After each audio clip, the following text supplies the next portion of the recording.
તો હું છું લતા, આપણા આનંદગઢ વૃદ્ધાશ્રમમાં, અને આપણા ત્યાં એક એડમિશન છે. તો પહેલાં આપણે કાકાનું નામ જાણીશું. તમારું નામ શું છે? દિલીપભાઈ જાધવ. અને ક્યાંથી આવ્યા છો? હું સુરત રહું છું. ઓકે. મારું મૂળ વતન જંબુસર છે. ઓકે. અને તમારે શું તકલીફ પડી કે આપણે અહીંયા આવવું પડ્યું વૃદ્ધાશ્રમમાં? મારા એવા ફેમિલી ઇસ્યુઓ બન્યા હોય છે જેના કારણે હું ઘરમાં કે ક્યાંય રહી નહોતો શકતો.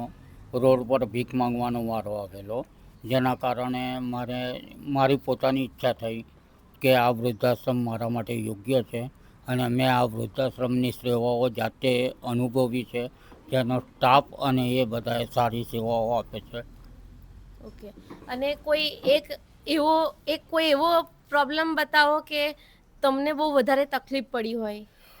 જે હૃદયની પીડા છે ને, તેને એકદમ બહાર કાઢતા હું પોતે બી મારા હૃદયને ઘણી તકલીફો પડી શકે છે. એટલે જેમ જેમ સમય રહેતા હું દરેક વસ્તુઓ ખુલ્લી કરીશ. ઓકે. અને તમને અહીંયા કેવું લાગે છે? રડવાનું નથી, આપણે રડવાનું નથી, બિલકુલ રડવાનું નથી. હવે છે તમારા પાસે આનંદગઢ એક પરિવાર છે ને તમારી જોડે?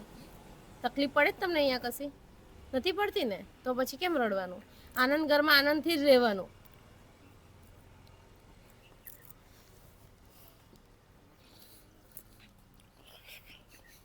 એટલે તમે જોઈ રહ્યા છો કે એક ઘરમાં પરિવારમાં હોવા છતાં પણ કાકાની આ હાલત છે. તમે વિચારી શકો છો કે કાકાને કેટલી હદ સુધી મેન્ટલી પ્રોબ્લેમ હશે ને કેટલું ટ્રોલ કરવામાં આવ્યું હશે ત્યારે એમને આ પગલું લીધું.